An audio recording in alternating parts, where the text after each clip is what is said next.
You know, here's a thing. Here's a little tidbit real quick. Yeah. So you know how we've been saying, like, I hate love, da-da-da. You hate love. No, how we've been saying I hate love. Oh, okay, yeah. Agreed, yes. But I was just thinking the other day, I don't hate love. I hate... Hold on. It's like, if they haven't met, if there's no history, if there's no past already established, if something hasn't already been established, I just don't like it. Right. For romance. For romance. Okay. Specifically relationships in that way. Like, we want the slow burn, friends to lovers? Yeah, and if it's we're just not meeting, it'd have to be like a slow burn. Mm-hmm. But I realized. Yeah. Because, like, Six of Crows, I was like, damn, I really do like that. But, like, Cash and Nez, they had already been working, they already had the feelings. Right. Wylan and Jesper, I mean, their romance was, like, they didn't like each other before, but, like, they already knew each other before, and he was just like, oh. Like, I never really got to know you. Got to know you. Mm-hmm. But, like, they still kind of knew each other before, even though that one was a little different. But, like, what about Matthias and Nina? They'd already known each other at that point. And then it was like she was going through the flashbacks of them meeting. Okay. So but I don't know. I count the flashbacks as, like, part of the book, so I parted to get to know them. Yeah. But, like, still, like, from where they're at now. True. It makes sense because they had already been established. And, like, survival and da-da-da-da, like, it made sense. Isn't that crazy? Yeah. So something needs to be established for me to actually like it. But your favorite trope is found family. Right? It is. And that's what we're going to be talking about today. Because relationships in books and media, shows, movies, doesn't necessarily have to be romantic relationships. Absolutely. And we're going to deep dive on that today because we already... Every time. Yeah, because we already did romance tropes. If you want to watch way back, that was our very first episode ever. And we just really deep dived into all of the different romance tropes, enemies to lovers, friends to lovers, slow burn, love triangles, literally so much. Every type of romance, yeah. We're going to do a part 2, I'm sure, because there's a lot more to talk about, a lot more books to discuss. Yeah. But here, we're just talking broadly relationships. Yeah, so family relationships, friend relationships. Even like the romantic, platonic relationships. Like enemy versus like chosen one. Like yeah. So we're everything, all the things. All the things. Yeah. So if you're new here, welcome to the TBR Podcast. Thank you. Two Bitches Reading. I'm your host, Kelcie. And I'm your host, Bree. Sorry, I thought you were gonna like say a thing like when you do with Doctor Who. I was like, wait, that's for Doctor Who. Which we also film, and they'll come out Wednesdays, where we deep dive into Doctor Who as someone who's watched it a million, trillion, bazillion times. Me, a new watcher, new viewer, new subscriber. Yeah, so if you want, watch those, because we are going to be talking a little bit about Doctor Who in this. Yeah, we will, because there's, like, complex relationships in that as well. In fact, do you want to just get started there? Let's get started there. That's going to be our new theme song. Classic. I love that. Okay. Let's start off with... So, at this point, we've seen season 1 and a little bit of season 2. Yeah. So, we're on Tennant's rendition, The 10th Doctor, and Rose Tyler. Right. Now, their relationship from, like, both doctors... 9 and 10. Is... At first, it's kind of like a... How I had initially was feeling like a mentor-mentee in a way, an idol and a follower in a way. Yeah. Grows to friendship, grows to like this deeper bond. More than a boyfriend. Yeah. Exactly. So, plus we have mother-daughter relationship. We have Mickey. Friend relationship. Yeah. Yeah. And so, one of my favorite things about Doctor Who as a whole is this whole, like, group. Like, it's the companion story. It's Rose's story. And so we do get to know her mom and, Mickey and her life on Earth, but also how it compares to her life with the Doctor and this whirlwind friendship and, you know, these crazy adventures. But then also it's like, who has she left behind? Yeah. And we do get that understanding. And let alone the casting of Rose and Jackie. Yeah. They look like mother and daughter. Absolutely could be mother and daughter. But the chemistry that they have is incredible. And I'm really curious how, like, behind the scenes, how they got there. Yeah. Because it just does feel natural. Yeah. You know, even with Mickey, it does feel like he's that goofy boyfriend that you have when you're 18, 19, you know. And his arc and stuff, it's just, each person is their own, like, character. They have an arc. And that's what I love about Doctor Who. Yeah, and then seeing even the Doctor with Mickey, the Doctor with Jackie, the Doctor with Rose, like, all these different dimensional relationships and characters, it just makes the show so strong, you know? Yeah, it's the layers and the dynamic. Yeah, 100%. Because you'll see us talk more about this in our Doctor Who one, so if you do want, like, more in-depth, obviously episode by episode, watch those. Yeah. But, you know, specifically for Rose and the Doctor, you do get this sense of their personalities kind of intertwining and them kind of becoming each other, like becoming one. Like, they are Rose and the Doctor. It's not unit. Yeah, it's not just Rose anymore. It's not just the Doctor. They're always going to be like this, unit. Yeah. And would you say that's an unhealthy relationship? Would you say... I think at times it could be unhealthy. Absolutely. You know, because they really are, like, maybe even codependent? You know, borderlining that? Yeah. Would you say you and I are codependent? Borderlining. Wait, what? I said borderlining. Oh, borderlining? I don't know. I don't think we're codependent. I'm codependent with Brady. Yeah. And we're going to talk about... No, I'm just kidding. No, but, like... Well, even... I want to talk about years in my relationship because you and I, we didn't have a past. So you're talking about relationships. I know, like, you know, romance. Yeah. Are we romance? But, like... We didn't have an established, like... We went to school together, or we... we literally met off Bumble. Yeah. BFF. And right away... Yeah. We just had, like... Because it was like a twin flame, like, boom. Twin flame. Yeah. And we literally just, like, started these big projects, like, right off barely knowing each other. Like, we started writing scripts together. We started reading books together. We started this podcast. I mean, how long have we known each other? Almost 4 years now? 5 years? No. No? Less. Less? 3? Like 3. 3 years? Because I think at the time, you and Brady were about to have your anniversary. It was like your... Because this will be year 7 for Brady and I. I think you're about to come up on 4 years. Okay. So 3, basically. Dang. Yeah. So, okay, so we've only known each other for 3 years, but I feel like, I mean, I'm sure you guys will agree, like, it feels like we've known each other for forever. Like, even I feel that way. Like, yeah. Because I'm like, what? Because, like, in some cases, like, I even feel like Rose and the Doctor, and same with you and me, it's like... It is like an instant click. Yeah. And you're like, oh, that's your person. Right. You know? So do you feel that way about Rose and the Doctor, that it was just that? Absolutely. Yeah. Yeah.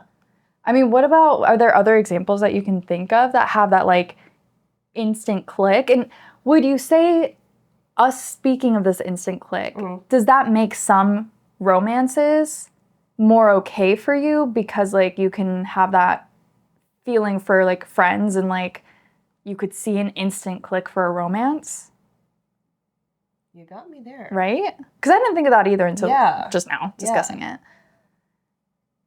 Because it's like, we've felt that before. Yeah. But something about romance just is like, I mean, maybe it's just like for... Maybe it's because how I personally, like, just even growing up, even now, like, connect with love and relationships are different.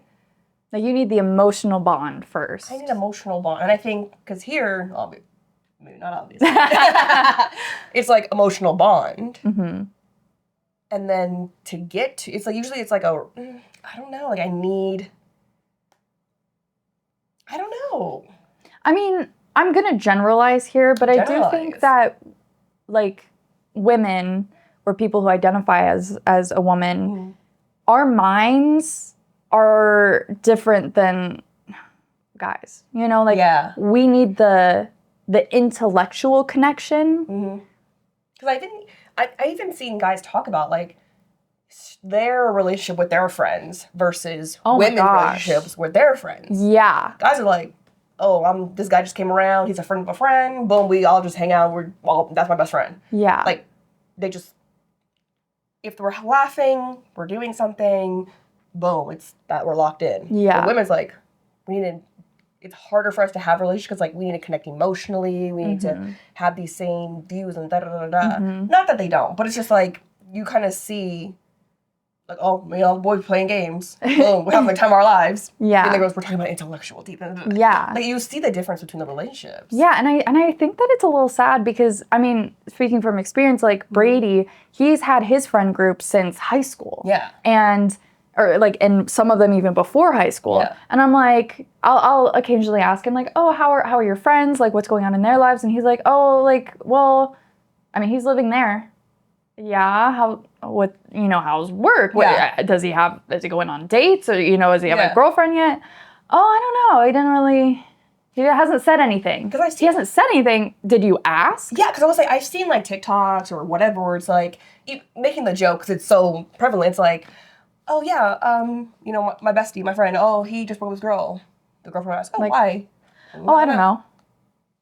Did you not ask? Ask follow-ups? Yeah. And then, he doesn't, I feel like, again, at least Brady and the people that I know, they don't really talk about deep feelings. Or if they do, it's like, oh, I'm fucking depressed. Oh, that sucks, man. Bro. And then, that's it. Yeah. Well, we cried to each other and, we'll discuss all our insecurities and things. We'll talk about, we'll go TMI. We'll be talking about, sex or, bodily medical, take a look at the picture. Isn't that nasty? Yeah. And it's like, it does feel, as a woman, looking at, Brady and his relationships with his friends, it is almost sad, because I'm like, who do you have to talk to about your feelings other than me? Right, because, from our perspective as women, we're saying, oh, it almost feels like, that's kind of sad, shallow, not, in a negative way, but it's like, oh, there's not, maybe I'll bring up some things about childhood past, whatever, but on a daily, I think there lacks some depth, but then they're good with that. Yeah, that's just... They're like, yeah. Yeah, and I definitely think that society obviously has so much... Of course, generalized. There's definitely friends out there who are, way deep, Yeah, and I do definitely think that, the way that people have been raised and, the generations now, we're really trying to teach our kids that, hey, it's okay to be emotionally vulnerable and emotionally open and, trust and stuff like that. Yeah. So, we're all learning and, again, generalizing terms and stuff that we're using. But the way that these personal things that we're talking about, these personal relationships, the way that they translate into media, into TV, into books and movies, I think is not equal. Yeah. Because I do see, Six of Crows, where you do have, half of a male cast, half of a female cast, and you see, Inej and Nina, and their connection with each other versus, I don't see any sort of emotional bond between Kaz, Jesper, or Kaz and Matthias, Wyland. Right? Though I know the closest thing would be, Kaz and Jesper, where it's we're brothers. But even then, it's Jesper's not going to know Kaz's business. Right, because Kaz also... his character is very keep it to the chest, but even still, there's moments when, I think in Crooked Kingdom, where Kaz calls Jesper his brother's name. So it's oh, okay, you can kind of see he feels like Jesper is his brother. But in saying that, he probably would be yeah, that's my brother. Yeah. But also, he doesn't know his past. He doesn't know his anything. Even Jesper's kept secrets from them about literally who he is, his powers and stuff. So But I know with Nina and Nej, I think even first meeting, they've shared a little bit of traumas, just a little bit. But you can tell that they're hey, I'll do whatever. They're more vocal about it. And even Shadow and Bone, being Alina and what's her name? The girl. I'm not ruin. I'm ruination or whatever. Yeah. Oh my God. What's her name? Jenya. Jenya. I don't know why I thought A. I guess I was thinking of Alina. Yeah. Okay. But yeah. So Alina and Jenya, how right off the bat, Alina can feel a trust for Jenya, even though we know after reading, Jenya's not always. She's got her own ulterior. Yeah. But I feel as women.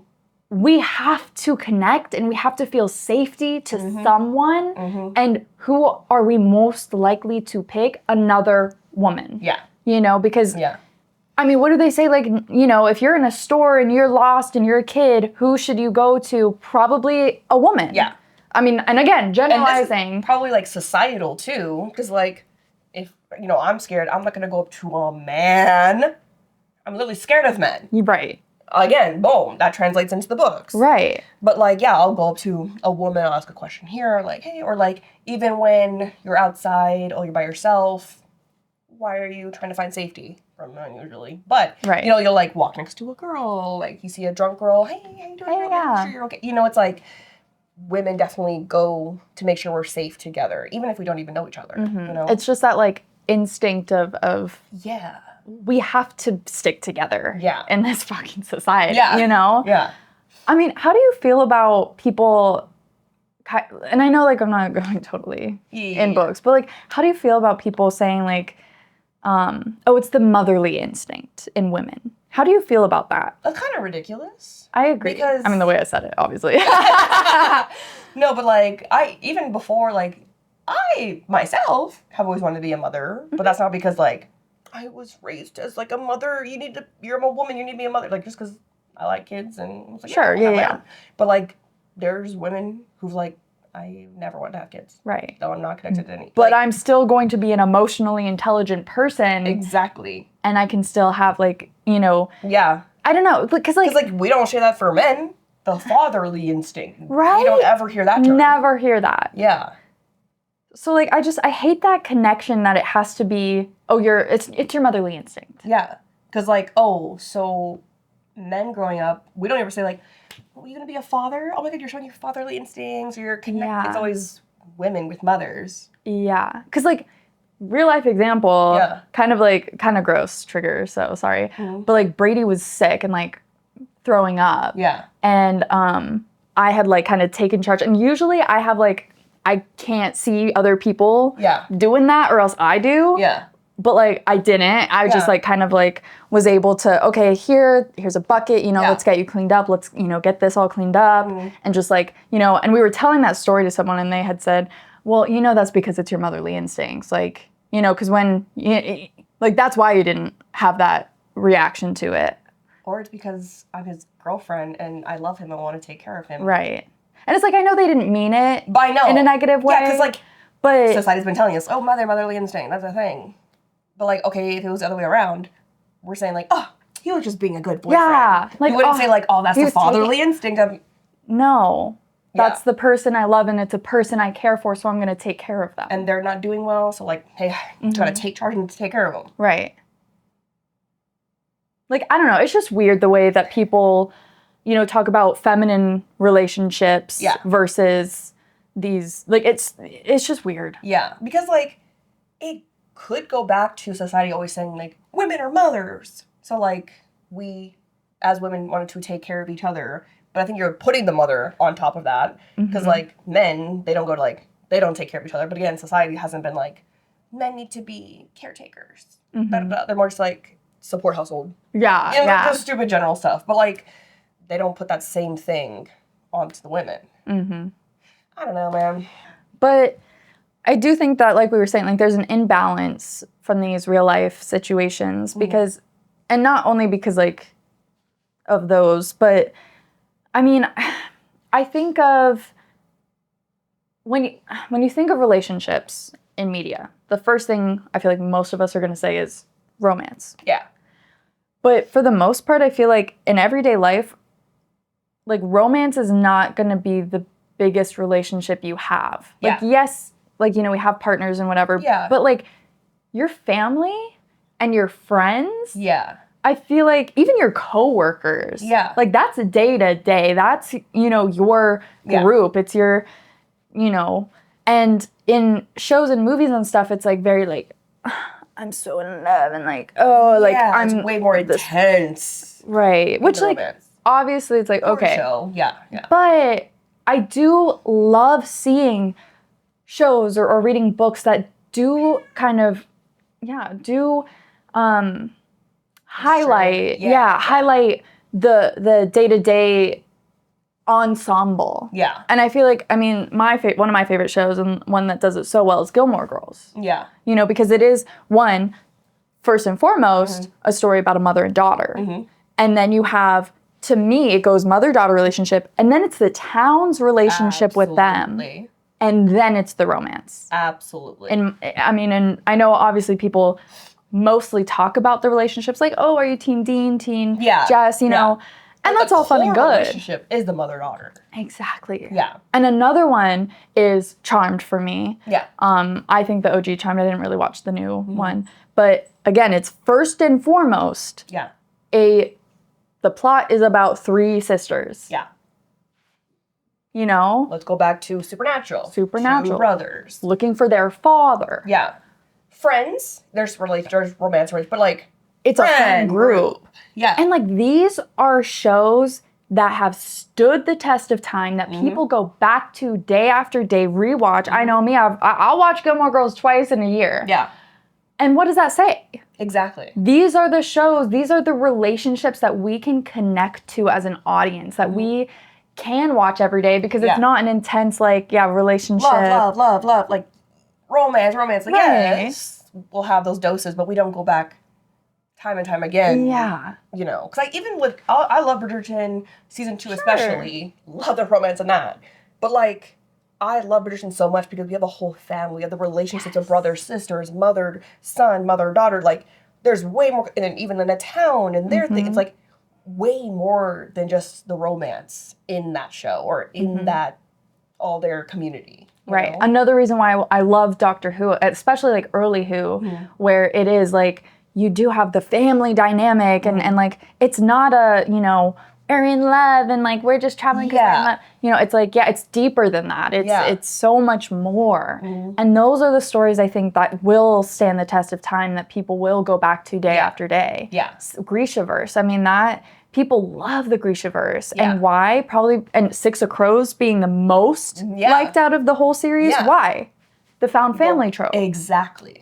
Like we like, yes, they're all paired over, like, but like it was more all of them as a group together is like we're family at the end of the day. Yeah, because again, it's that connection that we can understand and we can feel and we want that. Yeah, because I think even there's people who like don't want romance, don't want love at all. No, yeah. No. But like and then this might be general, but like for most part, people live for connections, relationships in a platonic way. Right, in a platonic way. Yeah, so like friendship, everyone craves that like connection. Absolutely. And not in a romance sense. You know, there's always that maybe connection there. But like at the end of the day, it's still a platonic connection that we're all looking for. And another one, we didn't enjoy the books that much, but I know that people go hard for the Raven Boys. Yeah. And why people keep coming back to it is because of this found family, you know, the boys like we're all and brothers. Yes. And, you know, Blue comes in and like now we're a family, we're a group, we're a unit, you know? Yeah.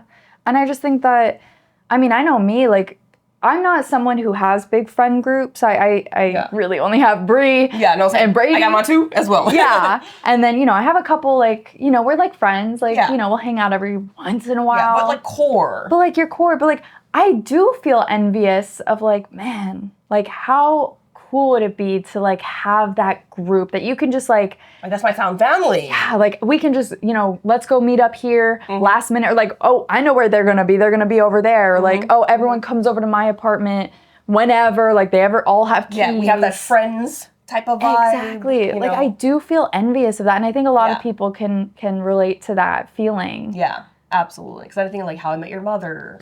I think of like haven't watched them much, but like Community, where it's like they just come to a study group and then they become a found family, you know? Right. And I definitely think right now it's really prevalent because, like, especially after COVID. I was just about to say. Right? And everyone being like isolated at home. And I mean, I definitely felt the effects of that, being like, I don't know how to interact with people anymore. Same. Like before that, I used to be able to like, you know, go out, maybe still be a little like insecure about things, but like still have a fun little conversation with whoever. Right. Now I'm like, ooh, I just need this. I just need to go. You know? And then even before that too, we're able to have all these different connections, So isolated, we see the need for the connections. So afterwards, everyone's trying to find some way to connect with people. Right. And I do think that the political climate also has something to do with it too, because it's also like, especially, I mean, with what's going on, it's like, it's very separated. Yeah. It's like, you're either A or you're B. Yeah. And it's all morals at this point in my head, at least as a liberal bitch. Thank you. I see it as morals, not just, you know, oh, well, what's going to benefit the economy? But whatever. Yeah. But like, I don't want to necessarily be talking to someone and then have them insult either something they don't know about me or like my friends or like, and because then I'll feel offended. Yeah. You know, and it's like, I don't want to necessarily, I don't know, it's really hard. It's hard to like trust, to like even connect on a small level because it's like, I don't want to like mistrust and I don't want to feel offended and I don't, but it's hard. It is. Because so many like morals, views are really coming to light. Like, but you know, back in the day before I knew about politics, yada yada yada, it was just like, okay, the politics are just cities and roads and taxes and da da da. And there's of course underlying like morals and views in that. Sure. Now it's just straight up in front. Yeah. So everyone is now having to face like, oh, okay, we got to make sure we're standing with who we are, connecting with people that we're on the same support community. So it's really hard to like navigate relationships now. Exactly. You know? Yeah. And I mean, I'm trying to like bringing this back to like books and shows and stuff. I mean, it's to the extreme where you have like the government and the people who follow the government and then the rebellion group. Yeah. But like, I mean, even in books and stuff, it's like, who can I trust? Yeah. And I'm starting to kind of feel that way in real life, It's a little too real now. Yeah. Yeah. Right. But diving back into this. Yeah. a little tangent, but like, kind it's of like relevant. background info. Right. So for books specifically, for having those, like the mother-daughter or siblings. Yeah. One of my favorites, and y'all know I post about it all the time, but Garden Spells is one of my favorites. Sisters. It's sisters. And that's, again, the first and forefront plot line is this, you know, story of these two sisters. There is romance. And it's not like I don't want romance. I do like, it adds to the book in my opinion. Yeah. But I do like that the first and core is the sisters. Yeah. And Sarah Addison Allen, who's the author, a lot of the books that I've read by her, they aren't focused on romance. It's like, it is a plot point. Yeah. But like, I mean, I think of The Girl Who Drank the Moon, is it? Yeah. Oh, no, The Girl Who Chased, sorry, yeah. Okay, The Girl like, Who Chased the Moon. It is your book. But The Girl Who Chased the Moon, it's these two completely different women. It's this like young teen girl and a woman who's like in her 30s. Yeah. And this teen girl moves to this town where her mom was like, you know, did something bad and everyone knows except for her. And like this woman comes in and she's like, look, your mom was your mom. You're you. I'm not going to treat you any different because of whatever your mom did. Like, let me kind of take you under my wing. And it's like these two completely different women and their sort of connections that we figure out through learning about their lives and their relationship as like a, you know, motherly figure. Because I would say she's a motherly figure. And a teen girl trying to just find her way. Yeah. Like, I just want more of that. Yeah. Even in these high fantasy, I think that it would add a level of intrigue because I also look at, you know, our favorite characters. Yeah. And who are our favorite characters? They're like the kind of twisted, but like, you know, like I think of Mrs. Coulter. Yeah. Or Karis Viturius. And they're motherly figures who... Technically. Right, but who aren't mothers. Like the way that society views mothers as like loving and like... And that's what I love about them, is this relationship with their children and how twisted and how complex. Yeah. But there is love. But not real. It's layers. so interesting. Yeah. And that's the stuff that I want to see. Yeah. You know what I'm like rooting for right now? And I haven't read it in a book because like you'll see it with like supernatural like brothers. We know we love a good brothers, you know. But Darker Shade of Magic? I love how V.E. Schwab does brothers. Because we have Kel, Maresh, and Rye Maresh. Okay? Kel basically adopted. But like their bond is like, it really feels like Rose and the Doctor. Like, you die, I die. You go, I go. And then even when they're apart, he better be safe. I know he's safe. I love him. Like, there's no, like, Kaz and Jesper where it's like, I mean, yeah, we're brothers. We're obviously brothers. But, like, we're not going to... I'm not going to be thinking, like, oh, I love him. He better be safe. You know, that's more... It's the familial. Yeah. Yeah. But here it's like, nah, it is us. Like, us against the world. Us against the world.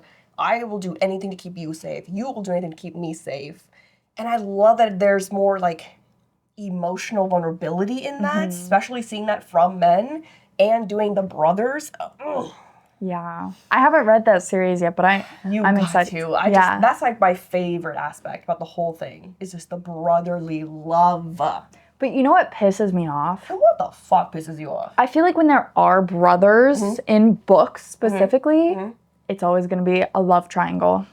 Yeah. And I don't like that. Because they want to put a little competition with the boys and like brothers. You know, and hey, people eat that up. They do. And that's for romance, and that's a whole different thing. Yes, get everything. Sure. But when we're looking at it in this sort of light. Yeah, where it's like relationship between the brothers. It's like, it doesn't happen that often. Yeah. I feel like it really doesn't happen in real life that often. And again, I know I'm comparing it to real life, and y'all are going to say, it's fiction. Yeah. But I'm talking about someone, as someone who wants to connect to my books, and that's where like we said before, I'm reiterating the relationship aspect. I want to delve into that. Yeah. Yeah. But like, I can think of like 5 books off the top of my head that have this, they're brothers, but it's a love triangle. And I'm like, I can't think of any other than, like I said, I haven't read it, but you just saying Darker Shade, where I think of brothers is like, we're brothers. Yeah. I can't think of any. Yeah. And there's something you can loosely put like the Kaz and Jesper, like found family brothers. Family, you know. But I'm thinking like... But like Rose and the Doctor, that is Kel and Rye, like locked in. And I'm like, I'm trying to think of, is there any more like brothers where like it's locked in? I can't think of that either. I don't know. Like, I haven't read Inheritance Games yet, but I'm pretty sure it's a love triangle with the brothers. Yeah. But I don't know how the brothers interact in that. Yeah. I don't know. Like, I know that in Red Queen, there's the whole brothers and love triangle, and I don't like that. I know. Because, like, we're already doing love, and I get it. I get it. Eat that up, like, brothers, love triangle. But coming from, like, where romance isn't necessarily our favorite. Yeah. Like, we need romance in it. Yeah. I don't know. It's just lacking. Yeah. It lacks the depth, in my opinion, because if you're brothers and you've grown up together, you might not, and, like, it depends on the story. Like, you might not be close, but, like, for the most part, it's like, there has to be more than just this love triangle that has changed or has affected your relationship. That's the only thing we're getting. Yeah, from the brothers. Because, like, add a little dimension to that. Yeah. At least. Like, even in the Bridgerton books, I've only read the first one so far, but, like, I love the relationship, at least from, like, what, oh my God, Phoebe, what's her name? Oh, Daphne? Daphne and her brothers. Yeah. I love their things in the books, but you don't really get too much of the boys, and that's probably because I haven't read the other books yet. Yeah. But it's definitely more simplified to the romance, you know? Right. Yeah. But you still even get a little bit of that, but that's what makes the show, in my opinion, way better. And the show, another sibling, is Benedict and Eloise. I love them. I love that. That feels the same kind of, like, we're twin flames. Yes. You know? They just understand each other. They understand each other. They have that safety within each other. Like, I love seeing sibling relationships like that, you know? Yeah. Oh, it does it so well. Are there any other, like, books that you can think of that are, like, sibling that it's you like really... locked in? I haven't read it yet, but I feel like Jade City. I'm pretty sure it's siblings. So I'm interested. I'm going to start reading that. Interested to see how that goes. I'm trying to think. Like, I think of, like, kids' books, I think has more siblings. Like, one of my favorite is Fable Haven. Oh, I thought you were going to say... Percy Jackson? No. Doesn't 39 Clues? Oh, 39 Clues. So, like, 39 Clues in Fable Haven. Yeah. It's a younger brother and an older sister. And I love that. Yeah. And, you know, their sibling relationship in each of those books is so strong, and it really helps drive the story. Yeah. You know, and Maybe that's why I want to see more of that, because those are the books that I grew up reading. Yeah. It was siblings. Yeah. You know? But here's the other side of that coin is other books and stuff where they show siblings, but it's like toxic, negative. Like there's not a good relationship here. But I think those are important, and I want to read more of those too. Yeah, because that reminds me, and it's not too strong in there, but like Poppy Wars with Neja and I cannot think of his older brother plus Neja and his younger brother. That little scenario, but like also seeing the relationships, because like that feels not like more real, but it's not like we just want love and happiness the whole time. Like seeing dimension with that, with like the older. Oh, I guess in here too in Dr. Shade. With Alucard and its older brother Barris, I think, where it's like a negative, like toxic, abusive older brother with the younger brother needing to prove to the father that he's strong. Right. But like I like still seeing that dimension with sibling relationships, you know? And I again, another reason why I love Garden Spells is that's in there a little bit because they aren't close. They're like Practical Magic even? The book I don't know, but like the movie, because like they're completely different people. Yeah, they're close. But like they're locked in, but like there's stuff that separates. Yeah. Again, it's just those different dynamics that I'd love to see more of. And like we were saying, like definitely, I think in these high fantasy books, I think I'd be more interested. In seeing that because it is a little different. Yeah. If speaking on recent books, please, Onyx Storm, but the Fourth Wing books as a whole, I think what makes these books so good is yes, everyone loves their Xaden and Violet, but who's everybody's favorite characters? Rhydog and Liam and Rhiannon and Imogen. Like. We don't give a shit. Have y'all little freaky little kids. Yeah. Like I'll eat it up. Give me the boys. Give me the gals. Yeah. Like and I love their like the squad. And like especially in the second one, they really started like we are a squad. We are for each other. And like it keeps continuing in Onyx Storm where it's like, no, we're locked in. Yeah. Like we are each other's family. We're looking out for each other. And that's the shit that we're all eating up. And I think, the books aren't like brilliantly written or like amazing. But that's why we love them so much. Is these characters and their relationships with each other. There's another relationship dynamic is, because I'm thinking like Fourth Wing, her dragon. Oh, Taryn and Adarna with her. Right. Because, like, that's kind of, like, how would you describe that relationship? Right. That's it's like a great point.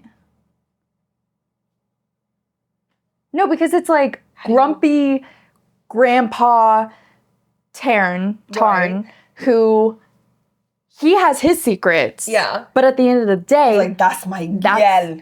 We're bonded. If you die, I'ma die. Yeah. Like, and let's not talk about my other previous writer. Yeah. Like, we're locked in, but like, I'm gonna have, like, he has his personality. Yeah. Like, what I love about friendships and those types of relationships in books is I feel like we're not changing who we are for that person. Yeah. We're staying true to ourselves, but now we have a connection. Because I feel like with romance, it's, you know, you toe that line of like, well, let me change to be the person you need me to be. Yeah. Because even with Violet. I can't change to be who you want me to be. Right. You know? So, but with these, like the dragons, it's like, no, I'm gonna be who I am. Yeah. And like even Adarna being like, I'm a little shit, but like, like how would you like define what Adarna, Tarn, and Violet, like how would you define, like, what's their relationship? Is that even definable? Because like, we're bonded, and there's another layer in that. Mm-hmm. Is it not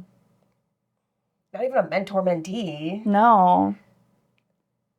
Just a partnership. Yeah, I think it is like a partnership. Yeah, but it goes deeper than that too. Yeah, and they kind of bring this up a little bit in Onyx Storm, like seeing other writers and their dragons and how they interact. And Violet's always like, I wonder what their relationship is like. Yeah. Like that, their relationship is weird compared to ours. Or I'm glad ours is like this rather than like that. And it is, like, each writer and their dragon have a different bond. Because, like, they're bonded, but some might be little, like, I mean, it's just a partnership. Yeah, like, we're just working together. We're coworkers. Yeah, we're coworkers. But, like, yeah. So, like, if you die, I'm gonna be all right. You know, I like you, you're cool. Like, we're gonna work together. Yeah. But then, like, Tarn Violet, it's like, there's emotion there. Whoa, if you die, I will die. Like, yeah. You know? So, like, I also like how they do that with different, like, age difference. Because, like, technically, they're obviously way older, basically, than Violet. Right. So, seeing that even, like, the Doctor and Rose, different age difference. 900 years old. 900 years old. And a 19, 20-year-old, yeah. But seeing how you're able to bond, you know, because it's really, like, not in a nasty way, but, like, age don't matter, really. Yeah. It's just, like, you find a person, you find a person. Yeah, like, my favorite stories of real life are, like, when younger people, like, connect with older people. Like, there's just, like, this kinship. Yeah, yes, the kinship. Yeah. Yes. Those are my favorite stories. Those, like, I wish we see more of that without, like, this is a fatherly daughter, motherly, or like, I'm a mentor. I'm the old wise mentor to you. It's more like, you're way older, I'm way younger, but, like, we're besties. Yes. You know? Like, I kind of want to see more of that. Or, like, don't try to add romance in there at any point or a family type. Like, yes, we're family. We're friends. We're just a different age. Yeah. Yeah, I would want to say, like, we're on the same level, but we're just locked in. Ah, that would be really cool. Like, I want to see more books with that because, I mean, Orthwing, technically. Right. Which is a good start. Which is a good start. I'm trying to think if there's any other, like... Technically. Right. In Percy Jackson, like, technically Percy and Grover are different ages, but it's not like a huge age gap. And, like, he looks and acts like a young person, but like, technically. Yeah. I want to see more of that. I think that'd be interesting to see because, like, we're both bringing two different life experiences. Yeah. You know, one person's lived a lot longer, has, like, a lot more, you know, experience, but then having that kinship with someone a little younger. Like, I know there's some, like, movies out there that are like that. Oh, absolutely. There's a lot of movies. Yeah, so I really want to see that translated into books because that's going to be really interesting to not kind of toe that line between, not like a romance weird way, but not in, like, a father-daughter, mother-son, motherly, you know, none of that. Like, truly friends bonded. Right. And I'm sure there are books out there that have those tropes. If y'all know, let me know because I really want to read some of that. Yes. But also, I think, like, yes, there are books that are like that, but obviously, at least for our age group, I think we're reading the young adult. We're reading the new age, fantasy, sci-fi. Yeah. And it's like, let's start adding some of these tropes into these really popular genres and books. Yeah, like, you know, we can keep our romance tropes. For sure. Love those. But let's also, add in these new versions of relationships. Like, let's add some complex, you know, relationships in here because it's really interesting to see, obviously, the two main people, whoever we have the bonded. Yeah. But also them with other people, relating to them in their... I just want to see all of that. Yeah. I need it all. Yep. What? Would you say Wool, not Wool, but like Silo. Walker and Juliet. Yeah. Cause like motherly. But also Walker was like But she was like, I think she kind of took the stance of like, I'm not your mom though. Right. But like she was a mentor because she taught her. Yeah. Do you want me to tell you a spoiler for this? Yeah. Walker is a man in the books. Yeah. Did he come with that same like, I'm not your father? You don't really see their relationship that much in the books. Okay, then I haven't. But you get the idea of that it was like the mentor. Yeah. But yeah. Well, I like it better. I like it better in the show. But I mean, yeah. It does lean more mentor. But then they're at the end kind of like, we're family now. Right. So like, it's not like a mother family, but just like, yeah. You know? Yeah. Because, like, everybody else, like, kind of goes to her, like, as, like... Yeah. Like, you're part of the group. Like, we're, on this together. Yeah. So I would say that's kind of touching on that. Yeah, I would say so. Yeah. But then, because, like, again, high fantasy, they do tend to, like, make it fantasy. Mm-hmm. So it is usually, like, high age, like, a centuries-old dragon or, like, a centuries-old... Spread. Yeah.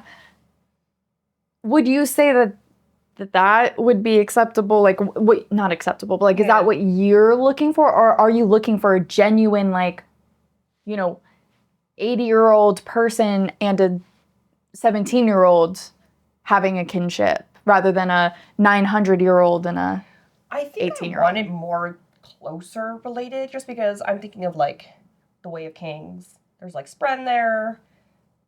You learn it, whatever. Mm-hmm. But, like, big age gap.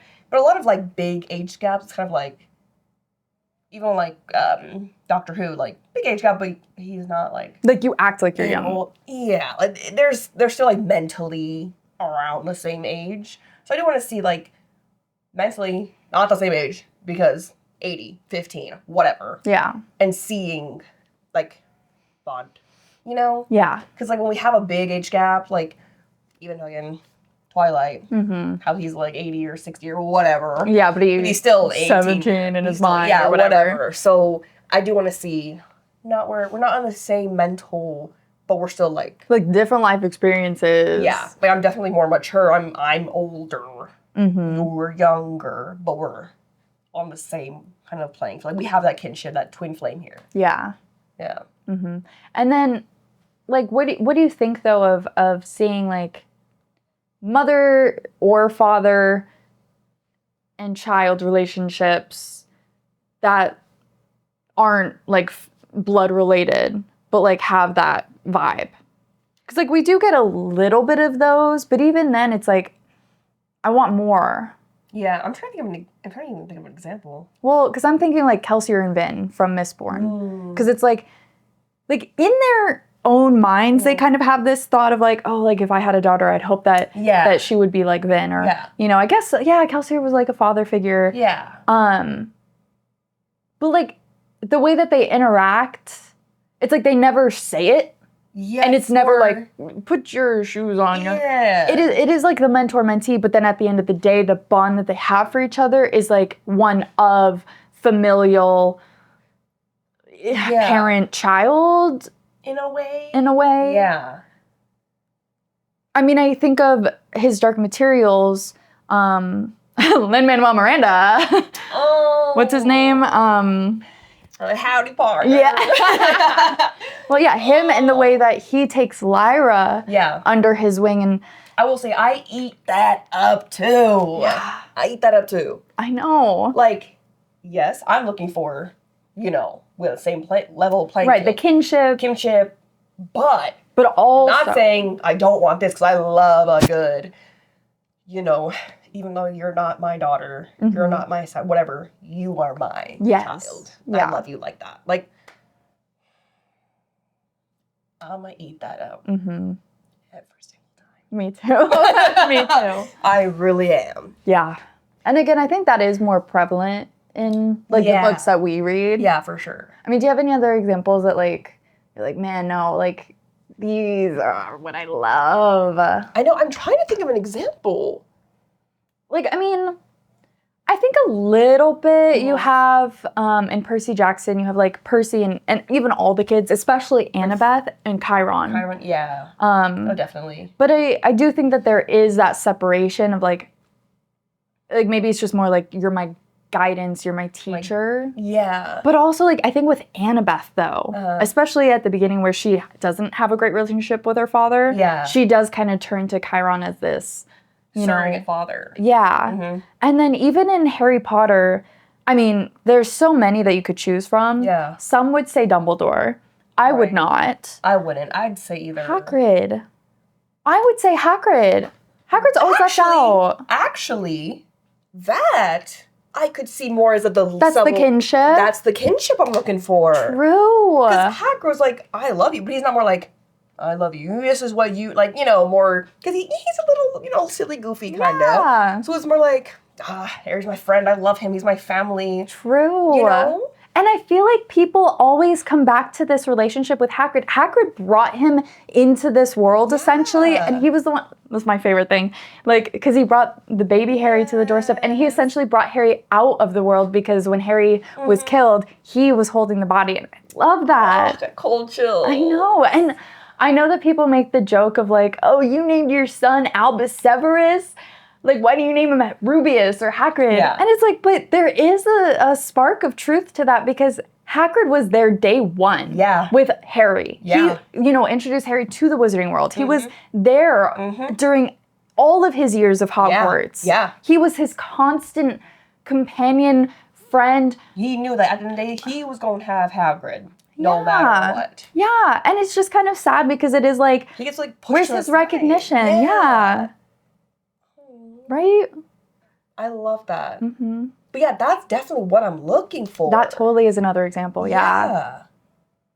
Because, like, you have Sirius Black and you have Remus Lupin. Right. And those, like, I do see more as, like, the uncles, you know? Yeah. And maybe Sirius trying to step into the fatherly role a little bit for Harry. For sure. And, like, even the Weasleys, like, you know, Molly and Arthur, very parental. Yeah. And I do love those relationships, and especially within Harry Potter, where, I mean, you could go on and on about all the different dynamics. And, like, this essential idea of, like, this orphan boy learning to love and have family, and family doesn't mean blood. Yeah. Like, and definitely that idea of, like, family doesn't mean blood. Yeah. Like, and again, with the found family trope, I think that's, you know, I feel like readers, a lot of us have gone through shit. And like, you know, we don't always get along with our families or, you know, and that's where the connection to these stories is so important, because it's like, man, like, I could have that, or these books. This is what's fulfilling that for me. Like, I need that. Yeah, or I don't have that. Like, even like, you know, reading these books and seeing these characters, like, those are my family. Like, I remember growing up, like, when I was going through shit. Yeah. And, like, I was really into Harry Potter. Like, I was obsessed. You're a Potterhead. I was a Potterhead in the era. And, you know, I literally would write in this little notebook. I would write notes as the characters to me, as Kelcie, to try to make myself feel better. Like, I would write as Harry, like, oh, like, I know that you and your sister got in an argument. I never had a sibling, but if I did, I would go say sorry to them. And then I'd, like, you know, write Harry, and then, you know, I'd pretend to, like, be like, oh, Harry wrote me, and I guess I should go apologize to my sister. Or, like, you know, like, and that's how deep I think, you know, a lot of these stories can go. Obviously, like, that's to the extreme when I was young, and, like, you know, but still, it's like, that's why these books and these relationships are so important. And it's like, when I look at these, it's like, I'm not looking at the romance. I'm not comparing Brady, you know, and our relationship to these, you know. I'll eat up the romance. I will. If I'm eating it, but I'm not having it here, so I need it. Yeah. You know. It's like, I'm needing the friendships. I'm needing, you know, just that deep personal connection, and knowing, like, I can trust you not to hurt me. Or even if we do get in an argument, we hurt, like, you're still gonna, like, I don't have to think, like, do they still love me? Are we still friends? Like, seeing that here, like, okay, no matter what, they're still locked in. They're still, they're not secretly hating on them or whatever. Like, there's security in that. Yes, absolutely. Yeah. I feel like, sorry, like, I'm just, like, going on and on about this, but like, when you were saying that, I was like, I actually did that too.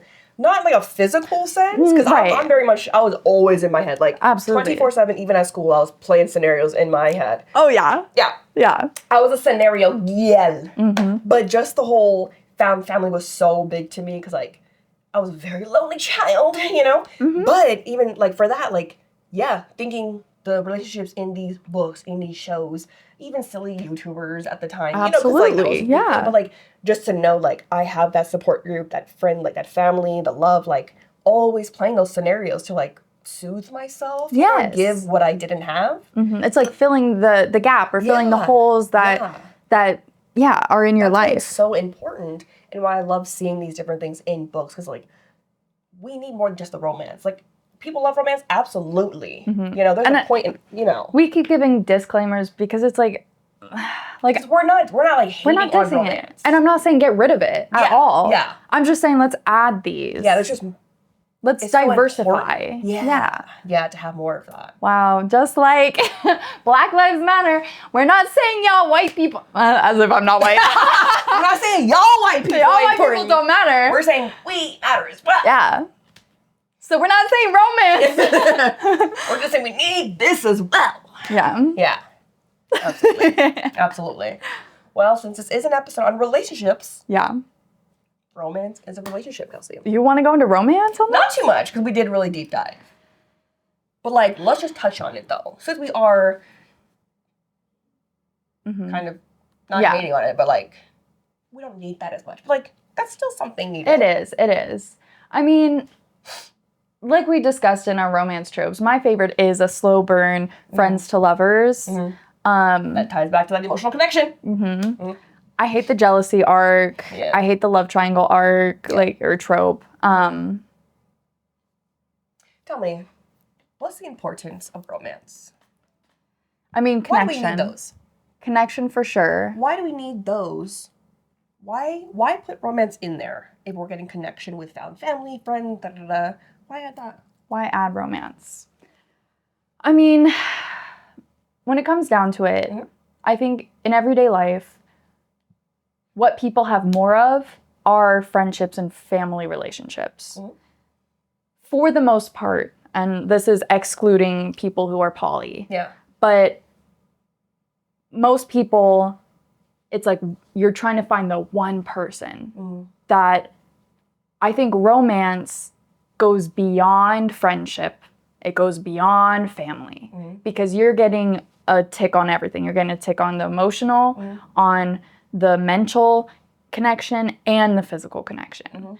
And again, and this is also excluding people who are like asexual. Yeah, asexual, and again, I'm generalizing, so I apologize if I miss someone representation. Sure. But I do think that for the most part, it's like we're trying to find the one person that we can check all of the boxes. Yeah. So I can see that, like, having that one person where it's like, it's me and you at the end of the day. Yeah. You know?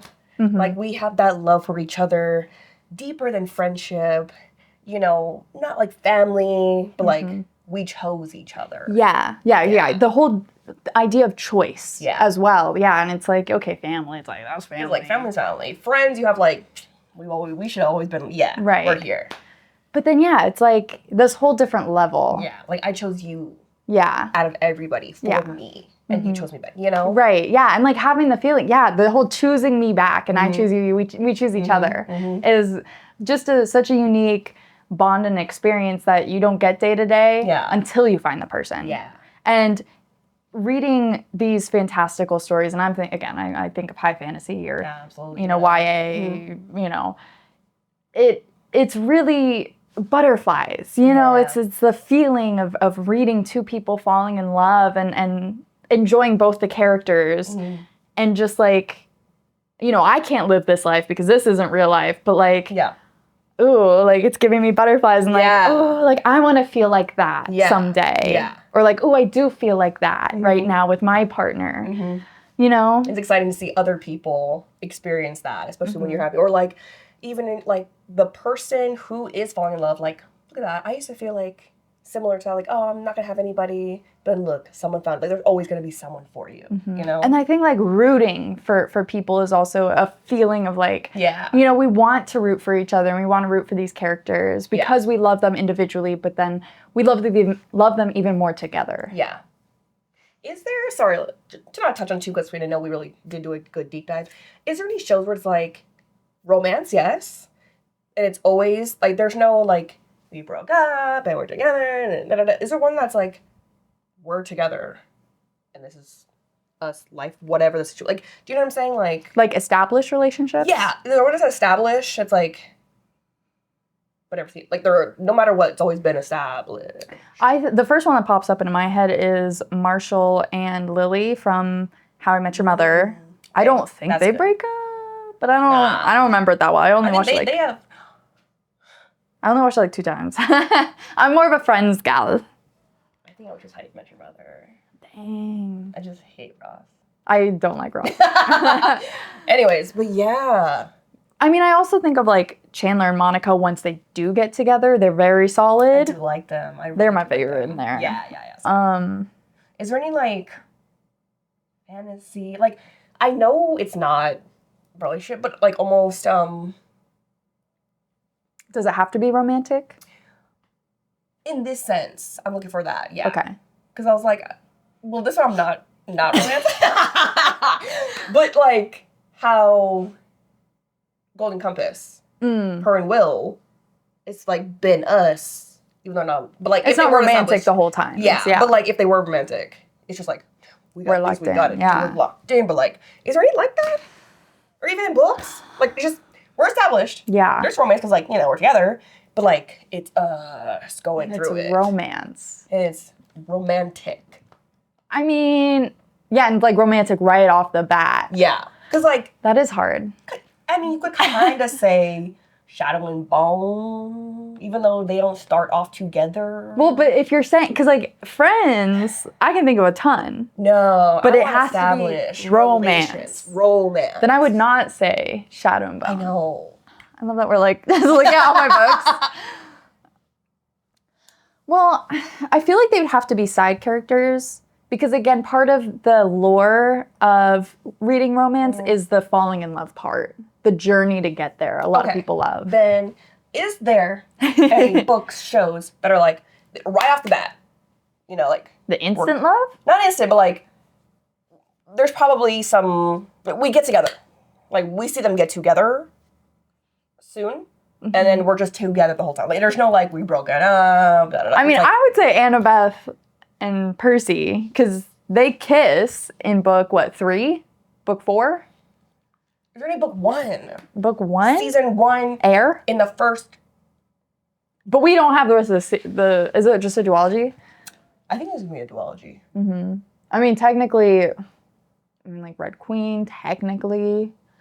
I mean, technically, Xaden and Violet get together in book 1. But you know what I mean? Very much like...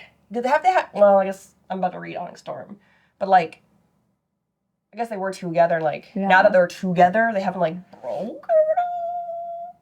Like, broken up. Did they break up? I'm trying to think of the second one. They didn't really break up. Yeah. Their whole thing. That was a whole different... Oh, okay, wait. Interesting relationship. Mm-hmm. Kind of going backwards. Don't go back. Meg and Apollo. Yeah. Apollo is like centuries old though. Because that's kind of what I was looking for in the age difference. But he doesn't treat her like a daughter necessarily. Like he has some of those thoughts, but like at the end of the day, I feel like it's he's well, like on the same level, but like that's my gal. Yeah. Yeah, that's a good one. Yeah. If you haven't read, that's from the Trials of Apollo. Yeah. Percy Jackson. It's like he's a whole god, he's old, and she's 12. Yeah. But it's still like... It's like, we're locked in. Yeah, no, I like that. Huh. I don't know. Well, I kind of see that. Yeah. Because, like, book 1, where you're not together, we get together.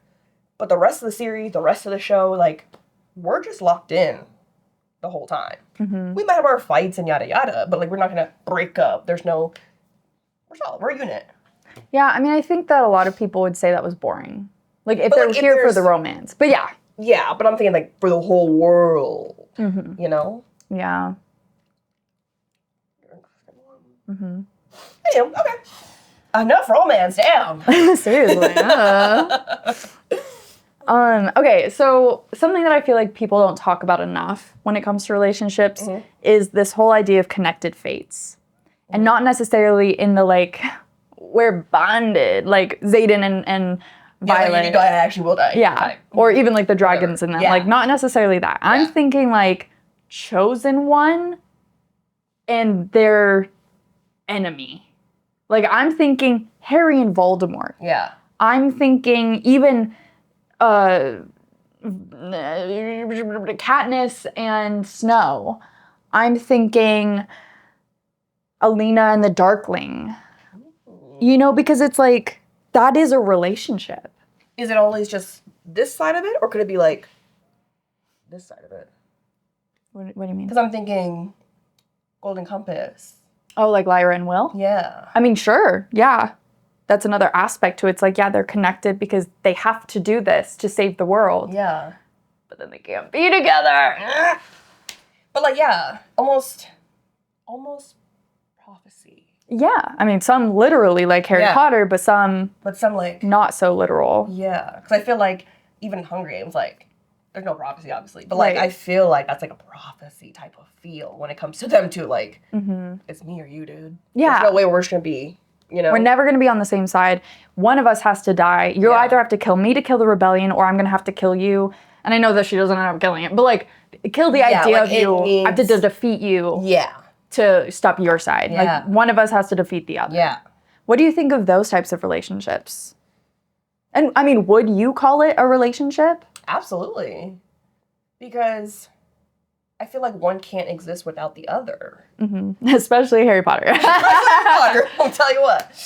But, yeah. Is there some instances where it's like, what's the difference between the fated type thing and just we're on opposite sides? Right. Like, what is that defining? Is it prophecy? It might be. Because, like, even, you know, Mistborn, you've only read book 1, but, you know, you have Vin, who kills the Lord Ruler, and, like, we don't know at this point they have a prophecy of, like, their kind of Messiah with the darkness. Comes back and the right. Yeah. So like, that. Yeah. And then you also have this whole, like, you know, rebellion, like, Kelcie, like... Yeah. And in my head, when I was first reading the first book of Mistborn, I was like, oh, it's Kelcie versus the Lord Ruler. Right. And like I knew that like it would be Vin, but what's really the idea of it, it's like he's the leader and he's the leader. Yeah. So like they're like the relationship. The opposite ends of ideas. Yeah. Exactly. Right. Looks like I'm gonna. So so like what do you think defines that whole idea of just like we're just on opposite sides versus like where thought. Yeah, what are those two schools of thought? I was just referencing The Office. Oh. But yeah, two schools of thought, you know? Because, like, it's more than this idea versus this idea. And that, I feel like, is a prophecy type of thing. The good versus the evil. Which one's got to win? Right. And that in itself is a relationship. And that in itself is a relationship. If we're, like, making it very broad. Yeah. So I'm trying to see... Like... Prophecy, you have Percy Jackson and Kronos. Yeah.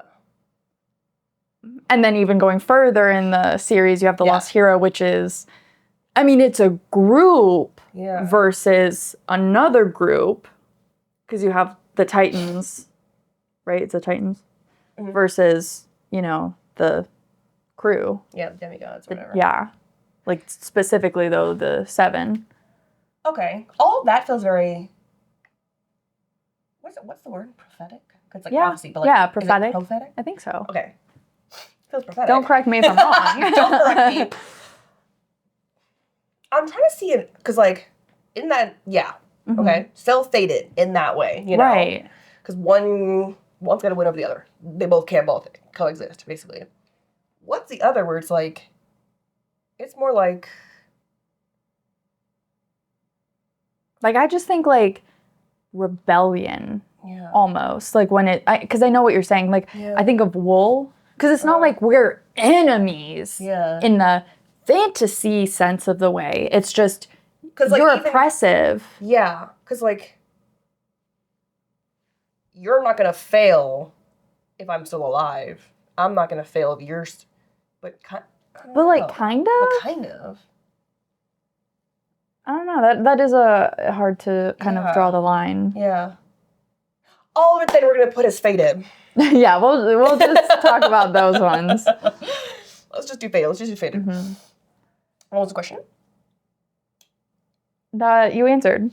And I answered it very well. You did answer it. But yeah, so this whole idea of like connected fates and like pretty much like everything I do is going to connect to anything you do. And I'm taking it into the broadest sense, like of Percy Jackson or of Harry Potter. Yeah. Where it's like Harry's literally being brought up to be a weapon against Voldemort. Yeah. Because some people will disagree, but I'm going to say Dumbledore's raising him like a weapon. Yeah. And, I mean, Harry's attacked year after year by Voldemort or, like, you know, his followers. Yeah. And so they are affecting one another. Voldemort and the idea of Voldemort is making Harry become the chosen one. Otherwise, he would have been a normal-ass kid. Absolutely. So it's like that relationship made them who they are. Yeah. And like Voldemort, once he's met his match with Harry, he is going above and beyond and making mistakes, trying to not make mistakes. You know what I mean? Like trying to kill Harry or, you know, get him while he's, you know, young or whatever. But in the end, that causes his death. This is kind of a Yeah. Okay. On the chosen one. Sorry. Did you want to discuss more on this? No. I feel like this is going to take me No, please, let's... Okay, I would say for the chosen one. You're the chosen one, okay? But it's never just, like, at the end of the day, you are the one that, like, drives the sword in, whatever. But to get there, you kind of have to have your posse. Your Hermione and your Ron. Yes. Because Harry would not have gone where he's at without his people. He would have been dead 10 times over. Absolutely. So, for the chosen one, what's kind of like the relationship between, like, it's kind of all of it. All the people together. Yeah. I think... Like, how do we feel about that? And I think we're going to do a deep dive later on the chosen one specifically, where we'll go even more in detail. Yeah. But I do think that the chosen one as an idea, like, they've been chosen by society or by the enemy to, at the end of the day, you're the symbol of my defiance, or as, you know, the defiance of the rebellion against me, the enemy or whatever. Yeah. But it is interesting. No matter what, they're going to have, you need support. You need relationships to be like, you got my back, I got your back, to get to that point. I even think Katniss, she needs Rosita. Hell. Or her Joanna. Joanna. It's like they always got support system with it. Finnick. Yeah. Yeah, because, like, she'd probably be dead. Like, if it weren't for Max. Yeah. You know, if it weren't for Finnick, if it weren't for Joanna. Yeah. So it really just makes them the chosen one. It's just that symbol that's kind of put on them. And that's definitely the point of the Hunger Games. Absolutely. Like, literally, she doesn't want to be the chosen one. Yeah. Like, the only reason she agrees to it in book 2 is to save Peeta. Like, which we'll be deep diving. But, yeah. I mean, because, Harry, it is very literal. Like, there is no one else who could have killed Voldemort. Yeah. But, I mean, he wouldn't have gotten as, like, it would not have been as streamlined as that if he didn't have Hermione and Ron. He didn't have those relationships. I mean, is there a book that you can think of that is the chosen one that really didn't have anyone? I think, like, Hercules. Because he could really do Greek. Well, you know? Right. That's literally...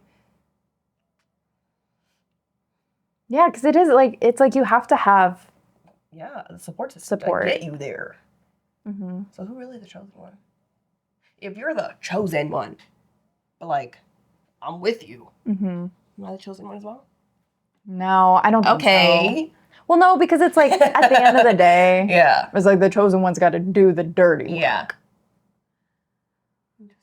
I don't know. I mean, what do you think? I don't know. It is really hard. What do you think? What do you think? What do you guys think? Okay. You're on something simmer. There, I'll let that simmer. They're going to be like, what was the question? I don't know. I don't know, dude. All right, do we have another relationship? Should we talk about, this is romance, but like age gaps? No, I don't want to talk about that. No. Throw it away in the garbage. But I think, you commented on like brotherly relationship, and I think generalized, I would like to see more sibling relationships. Me too. I like more like locked in sibling. I want more emotionally open, like give me that Kel and Rye. Mm-hmm. And even I mean, even in Fourth Wing, you have Mira and Brennan, and I don't trust Brennan, but their sibling relationship, you do get both the good and bad, because you have Mira, who's like, I don't trust you, Brennan, or like you, you know, pretended to be dead, and then, you know, but then you have Mira and Violet, who like, we're locked in, and like we're still siblings, so we're still gonna have our little tiffs and our little arguments, but at the end of the day, I will say, I do like how Fourth Wing does their sibling relationship, because it feels more, it's natural in real life, you know. So I do appreciate that. Yeah. But yeah, I do want more sibling relationship where it's like, we're fucking locked in. And we're not like well, I'll literally tell you, like, I love you.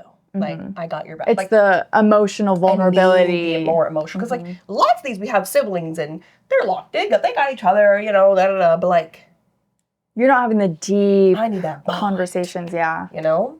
How would you feel about, like, it starting off as, like, we're deep, we're like... do this to me. And then they turned enemies, like, siblings to enemies. How would you feel about that? Because that's kind of where I think Fourth Wing might go. I could see it... giving sprinkles because, like, that. I don't trust Brennan. Nah. And, like, what if it's, like, Brennan against Violet or, you know, whatever? Because, like, he's been gone a minute. I mean, I haven't read Onyx Storm. No, and, like... even the first two. No, because in book 2, you and I were like, no, I don't trust Brennan. Yeah. So I'm just, like, going off that. Okay, cool. I'm not really... Yeah, exactly. No, I want to see that. But not with Kel and Rye. But I do want to see that. Yeah. Like, we are bonded, locked in. And then enemies? I want to see that. If you guys, again, have any recommendations books like that for any of these that we're saying, oh, we want more of, put them in the comments because, I need more recommendations like that. Plus, I need the siblings, to be locked in for, like, book 1, we're locked in. Book 2 is like, okay, we both have little... Okay. Yeah. And not, like, have it be a love triangle that tears them apart. Yeah, no. Please. Like, it needs to be like, this is their views, beliefs, morals. But it's like, to the point where we are enemies now about it. Yeah. I think it would have to be on, like, another sibling or familial death that really has to cut that cord. Yeah. I want to see that. I want to see that. That'd be good. Eat that up. Dang. Yeah. Yeah. Yeah. So at the end of the day, we're looking for non-romance. Yeah. Kinship, found family. Twin flame. Like mom, dad, familial siblings. Just that deep bond. Yeah. We just want to see more. I just want to see more of that. What do you guys think? I mean, what do you want to see more of? Yeah. I'm just curious. Yeah. Huh. All right, well. That it? Is it? Thanks for watching, you guys. As always, subscribe, push that notification button, follow us on all our social medias. It's at the.tbr.podcast on TikTok, Instagram, all the things. If you want to follow us on Instagram, we have a content calendar every month that details out what episodes of our podcast are coming out when. We have our normal TBR episodes every Monday where we just talk about all things books like this. And on Wednesdays, we watch Doctor Who and talk about it. And on Fridays, we have our book club. That's right. So check that out. You can follow along, be with us every step of the way. Yeah. Comment, again, your recommendations or what you want to see more of in relationships and books. Until next time. Bye.